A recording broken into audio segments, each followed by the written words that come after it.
19 novembre 2023, l'eurodéputé et militante écologiste Michel Rivasi décédait soudainement à Bruxelles à l'âge de 70 ans. Les jours suivants, la tribune « Ensemble nous gagnerons », en hommage à l'engagement et au courage de Michel Rivasi, fut signée par plus de 150 associations, collectifs et personnalités de la société civile. Ces voix poursuivent les combats pour le vivant, la santé et la paix, chers à cette pionnière farouche de l'information scientifique indépendante. Ils, elles, sont les lanceurs d'alerte d'aujourd'hui. Aujourd'hui, sur Ensemble nous gagnerons, nous rencontrons Martin Rieussec-Fournier, auteur de La santé planétaire, le temps des solutions mutualistes. Bienvenue dans cette série d'entretiens Ensemble nous gagnerons, avec des personnalités, des lanceurs d'alerte, des associations en lien avec les combats politiques et citoyens de Michel Rivasi. Avec nous aujourd'hui, Martin Rieussec-Fournier, auteur du livre Santé planétaire, paru en octobre 2025. Bonjour Martin. Bonjour. Alors, Martin, vous êtes dans l'alerte en matière de santé et environnement depuis plus de 15 ans maintenant. Et Oui. c'est avec une initiative qui concernait les jeunes dans la relation à la santé. C'est quoi le propos de Santé planétaire? Quels sont les messages que vous cherchez à faire passer à travers cet ouvrage? Les messages sont multiples. En premier, donc le livre s'appelle Santé planétaire, le temps des solutions mutualistes. Donc le premier message, en fait, c'est de dire que le mouvement mutualiste a fait ses preuves depuis 5 siècles, parce qu'il existe depuis le Moyen-Âge. Il a fait ses preuves pour que les humains puissent vivre heureux et puissent faire face aux aléas de l'existence, la maladie ou le décès, sans tomber dans la misère. Donc le premier message du livre Santé planétaire, le temps des solutions mutualistes, c'est que la solidarité qu'a mis en œuvre les mutuelles depuis le XVe siècle, cette solidarité ensuite elle s'est étendue avec la sécurité sociale en 1945, qui a pris appui sur les 4 siècles d'expérience des mutuelles. Cette solidarité qui a fait ses preuves entre les jeunes et les anciens, les bien portants et les malades, aujourd'hui il faut qu'on l'étende, cette solidarité, à la santé planétaire, la santé des océans, des forêts, parce qu'aujourd'hui, le destin des humains, on sait qu'il est très lié au destin de tout ce qui est vivant sur Terre. Donc en fait, le premier message du livre, c'est la solidarité a fait ses preuves entre humains, et aujourd'hui, on doit l'étendre à tout ce qui est vivant. Le deuxième message, c'est que on fait face à une explosion des maladies évitables. Aujourd'hui, c'est plus d'un Français sur 3 qui souffre d'une ou plusieurs maladies chroniques. C'est à la fois insupportable sur le plan éthique que des enfants de plus en plus nombreux souffrent de cancer et en meurent, mais aussi dans la population générale. C'est 1 demi-million de nouveaux cas de cancer chaque année. Et donc par rapport à toutes ces maladies évitables, c'est insupportable au niveau éthique que rien ne soit fait de sérieux pour que cette épidémie de maladies chroniques cesse, mais c'est aussi insupportable sur le plan financier parce que ça nous coûte énormément d'argent. Il faut savoir qu'une chimiothérapie pour un enfant, ça peut être de l'ordre de 150 000 euros. Et donc on a des entreprises comme par exemple Bayer Monsanto qui vendent des pesticides et qui vendent des chimiothérapies et qui font 1 milliard de bénéfices par exemple en 2021. Donc là, le deuxième message, c'est il y a une explosion de maladies évitables et tout doit être fait pour éviter demain que cette trajectoire où la situation empire continue. Et le troisième message, c'est... Il y a un troisième message, d'accord, allez-y Martin. Voilà, et après ça s'arrête là. Le troisième message, c'est que avec un nouveau cap alimentaire et agricole, sans pesticides, ça peut nous permettre de faire face à la crise du climat, de la biodiversité et à la crise sanitaire, parce que l'alimentation et la culture est au cœur du changement climatique. C'est 1/3 des gaz à effet de serre qui sont liés au système alimentaire agricole. Et puis aujourd'hui, il y a une contamination importante de la population aux pesticides à travers l'alimentation, mais aussi à travers l'air et malheureusement parfois l'eau potable. Et vous évoquiez les solutions mutualistes. C'est le monde des mutuelles, c'est un monde que vous connaissez bien. Alors, bien, je ne sais pas si je peux dire ce mot, parce que moi, ça fait surtout depuis 2 ans que j'ai des fonctions importantes dans le mouvement mutualiste. Mais ce qui est sûr, c'est qu'à travers le livre, j'ai passé plusieurs centaines d'heures pour comprendre les racines du mouvement mutualiste. Et donc en fait, c'est assez peu connu que le mouvement mutualiste c'est le plus ancien mouvement social d'Europe depuis le XVe siècle. C'est assez peu connu que c'est 35 millions de Français qui sont protégés par une mutuelle. Ce qui est peu connu aussi, c'est qu'il y a une dimension internationale. Il y a l'Association internationale des mutuelles qui protège 245 millions de personnes, principalement en Europe, mais aussi en Afrique, en Amérique du Sud. Et puis que, en fait, le mouvement mutualiste, il a une capacité importante d'action de par ses fonds propres, ses 50 milliards d'euros de trésorerie, et de par aussi le crédit de confiance, parce que les 2 tiers des Français ont confiance dans leur mutuelle. Et donc, en fait, les mutuelles peuvent être des ambassadeurs pour porter des nouvelles idées. Et là, en l'occurrence, je fais partie d'une coalition de mutuelles qui demande un nouveau cap alimentaire et agricole pour la France et l'Europe. Et donc, ces mutuelles peuvent donner des messages qualitatifs vers leurs adhérents à travers leur magazine, mais aussi porter des demandes vers le gouvernement français, vers l'Union européenne. Et donc, en fait, c'est un corps intermédiaire dans une époque où le plus grand des poisons, c'est pas la pollution, c'est la résignation.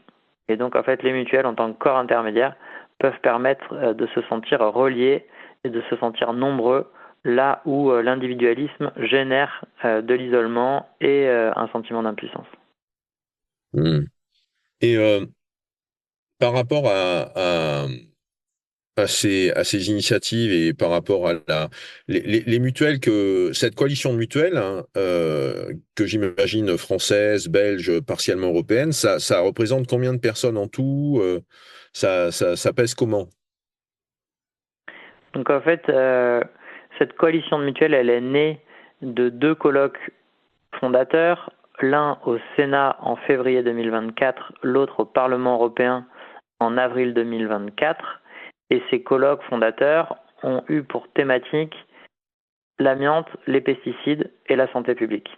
Parce que les mutuelles se sont rendus compte, leurs dirigeants, à l'occasion de ces 2 colloques, qu'il y avait énormément de similitudes entre les drames évitables liés à l'amiante et ceux liés aux pesticides. Et donc, à ces colloques, il y a eu de l'ordre de 50 mutuelles protégeant 35 millions d'Européens qui ont notamment signé des tribunes, dont une dans Euronews et Les Échos, une autre dans Le Monde. Et puis, il y a aujourd'hui des mutuelles, une vingtaine, qui ont constitué une association de mutuelles engagées. Et cette association de mutuelles protège 7 millions de Français, mais elle est soutenue par des mutuelles belges. Et donc là, par exemple, on fait actuellement un tour d'Europe pour la santé publique. Et ce tour d'Europe est soutenu par des mutuelles qui protègent 14 millions de Belges et Français. Très bien, merci pour ces précisions chiffrées. On va peut-être revenir un peu au début de votre engagement. Comment avez-vous fait connaissance avec Michel Rivasi et en travaillant sur quel dossier? Donc en 2008-2009, j'étais étudiant en ostéopathie et dans mon école, il y a un collègue qui est décédé d'un cancer. Et suite à cet événement, avec des amis, on a cherché à comprendre les causes du cancer. Et suite à une vingtaine de conférences, un livre a été publié qui s'intitule « Vous avez dit cancer, des causes environnementales à la prévention ». Et Michel Rivasi, fin 2009, a été contacté pour faire un mot. Elle était députée européenne et un petit mot de soutien à côté de la préface. Et donc c'est à ce moment-là que je l'ai rencontré et c'était sur la thématique des causes environnementales des cancers. D'accord. Et vous êtes resté en contact par la suite sur des dossiers pesticides ou sur des sujets comme ça, j'imagine. Et donc ensuite, les jeunes impliqués pour essayer de comprendre pourquoi donc ce cas de cancer et puis plus largement pourquoi il y avait une augmentation des cancers chez les jeunes, eh bien, on structurait une dynamique qui s'est appelée le mouvement Génération Cobaye.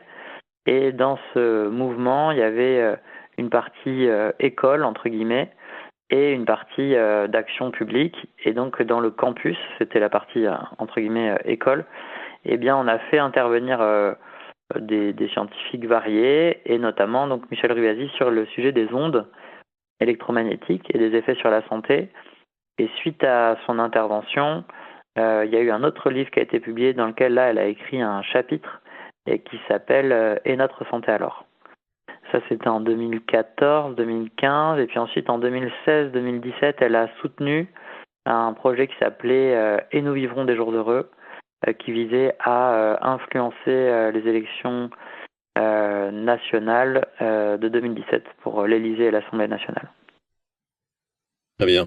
Merci de ce rappel. Alors, aujourd'hui, là, à travers cet ouvrage, bon, il y a les messages que vous faites passer, mais quelles sont vos priorités? Est-ce que la priorité, c'est la sensibilisation du public? Est-ce que la priorité, c'est de lutter contre la résignation? Ou est-ce que la priorité, c'est de réussir à avoir un lobbying avec de l'impact du côté soit du Parlement européen, soit des parlements nationaux? Quelles sont pour vous les urgences ou les sujets chauds en termes de priorité? Nous, là, le gros sujet, c'est émouvoir, enthousiasmer, gagner. Émouvoir parce qu'en fait, en tant qu'humain, on se sent pas concerné par une situation, on va pas s'impliquer. Donc nous, le verbe émouvoir, il est très important. Là, dans le cadre du Tour d'Europe, on invite des victimes des pesticides, des riverains de champs arrosés de pesticides, des agriculteurs qui racontent leur vie, leur exposition aux pesticides, les conséquences dans leur quotidien, de ne plus pouvoir porter les enfants, jouer de la trompette, de vivre avec une épée de Damoclès au-dessus de la tête, etc. Et donc, on fait en sorte qu'il y ait le maximum d'écoute de ces témoignages très importants. Et à chaque étape de ce Tour d'Europe, on a déjà fait 14 étapes et 800 km cet automne, il y a un temps important pour que s'expriment les victimes des pesticides parce qu'aujourd'hui, il y a une grande invisibilisation de toutes ces victimes des pesticides. Alors bien sûr, les oiseaux, les insectes n'ont pas de porte-voix et donc en fait c'est un massacre silencieux. Et puis après, pour les humains, il y en a beaucoup qui ne sont pas reconnus en maladie professionnelle alors qu'ils y ont droit, parce qu'il y a parfois, pour différentes raisons, des démarches qui ne sont pas accomplies pour bénéficier du fonds d'indemnisation des victimes des pesticides. Et donc, pour tous les agriculteurs, tous les riverains qui ont le courage de partager leur maladie, nous, on fait en sorte de les mettre en avant. Donc, émouvoir, enthousiasmer, gagner. Émouvoir donc par rapport aux effets des pesticides, enthousiasmer pour montrer qu'il y a énormément de solutions. Le sujet, c'est le changement d'échelle parce qu'en fait, depuis 1964, la bio a un demi-siècle d'expérience et démontre qu'on peut produire en qualité et en quantité sans pesticides. Émouvoir, enthousiasmer, gagner. Et enfin gagner parce qu'on est convaincu qu'on a réussi à faire interdire l'amiante et qu'on peut réussir à faire interdire les pesticides. Est-ce que peut-être pouvez-vous rappeler les grands parallèles ou les grands enseignements qu'il y a quand on regarde l'histoire de l'amiante à la lumière des similitudes ou vraiment des choses à l'identique, des similarités qu'il peut y avoir avec la question pesticides? Alors, la première information à partager, c'est que on s'inscrit dans du temps long. C'est pas en quelques semaines ou en quelques mois ou en quelques années qu'il y a des bascules qui ont lieu pour sortir d'un empoisonnement conséquent. 1906, l'amiante tue, c'est le premier rapport. 1997, en France, l'amiante est interdite et 2005 en Europe. Donc il y a 91 années qui s'écoulent entre le premier rapport l'amiante tue et puis l'interdiction de l'amiante en France. Au niveau des pesticides, le premier, on peut dire, rapport, d'une certaine manière, qui fait date, c'est Printemps silencieux de Rachel Carson, 1962. Et aujourd'hui, on est en 2025 et on n'est pas encore sorti des pesticides. Pour ordre de grandeur, c'est 60 000 tonnes de pesticides utilisés chaque année en France et de l'ordre de 300 000 tonnes en Europe. Dans les similitudes au niveau des drames liés à l'amiante et aux pesticides, je vais en citer 3-4. Le premier, c'est que les premiers à en mourir sont les travailleurs. Donc les travailleurs du bâtiment, les travailleurs de la métallurgie, les garagistes avec les plaquettes de frein aux amiantes. Les premiers à en mourir sont les travailleurs. Et pour les pesticides, c'est les agriculteurs qui sont plus exposés, qui en meurent davantage. Et c'est d'ailleurs pour ça qu'ils sont reconnus comme malades professionnellement. Le deuxième point commun, c'est que les petites expositions tuent. Il n'y a pas, d'une certaine manière, d'absence d'effet quand on est relativement peu exposé. Même les petites quantités peuvent tuer, tant pour l'amiante que pour les pesticides. Troisième élément, c'est que souvent, entre l'exposition et le décès ou la maladie, il peut se passer 1 an, 10 ans, 20 ans, 30 ans. Et ça rend plus compliqué le fait de démontrer la causalité. Donc des effets différés dans le temps, des effets à petite dose. Les travailleurs sont les premiers à mourir. Et puis, aussi, en point commun, on peut souligner la responsabilité d'industriels qui connaissent les risques, mais qui cachent la vérité, et qui vont constituer un brouillard qui fait croire qu'un usage contrôlé est possible de l'amiante ou des pesticides. Ne vous inquiétez pas, si vous êtes dans les bonnes conditions d'utilisation, si vous avez un scaphandre pour l'agriculteur avec ses pesticides, si vous avez un masque par rapport à l'amiante, tout va bien, tout ira bien. Et en fait, c'est faux. Et en plus, ça donne à croire que pour le travailleur, s'il tombe malade, c'est de sa faute. Et la culpabilité, d'une certaine manière, repose sur l'utilisateur parce qu'un usage contrôlé est possible, etc. Et donc, en fait, mis bout à bout, tous ces points communs font que aujourd'hui, on a espoir, parce que dans les points communs, en fait, il y a aussi le sujet des malades. Au fur et à mesure des décennies, en France, s'est constitué des associations de soutien aux victimes de l'amiante. Et puis, il y a eu des connexions entre des mutuelles et des associations de victimes de l'amiante. Et après, il y a eu des procédures. Et d'une certaine manière, le sujet est monté dans le débat public. Et puis, les responsables politiques ont été les derniers à se réveiller. Et dos au mur, quelque part, on finit par interdire l'amiante. Et on voit un processus similaire à l'œuvre avec les pesticides parce que il y a 20 ans, n'était pas reconnu en maladie professionnelle le fait de mourir d'un cancer ou d'avoir un cancer en tant que paysan qui avait mis des pesticides dans son champ. Et donc ça évolue dans le bon sens d'une certaine manière. Mais là, ce qui est important, c'est que tout cela s'accélère parce que on se retrouve avec un effondrement de la biodiversité qui est lié pour partie aux pesticides, pareil au niveau de la qualité des spermatozoïdes, et puis les 2 cancers qui explosent en France, c'est sein et prostate, des cancers hormonodépendants, et dans les pesticides, on a plein de perturbateurs endocriniens. Donc voilà en quelques mots les points communs entre amiante et pesticides, et on a réussi à faire interdire l'amiante, on peut réussir à faire interdire les pesticides. Merci Martin. Dernière question pour clôturer notre entretien. Comment vous soutenir et comment augmenter l'impact de votre action? Alors, les mutuelles de santé, donc il est possible que les gens qui vont écouter cette vidéo soient protégés par une mutuelle. Eh bien, elles ont une particularité, c'est qu'elles sont vraiment démocratiques depuis 5 siècles. Donc toute personne qui est protégée par une mutuelle peut écrire à sa mutuelle en lui demandant si elle a pris position par rapport aux pesticides, en lui demandant si elle connaît l'Association des mutuelles pour la santé planétaire. Et il ne faut absolument pas sous-estimer le fait qu'on a tous un rôle important à jouer par rapport à l'avenir d'une Terre qui reste habitable. Et les mutuelles font partie des corps intermédiaires utiles pour préserver une Terre habitable.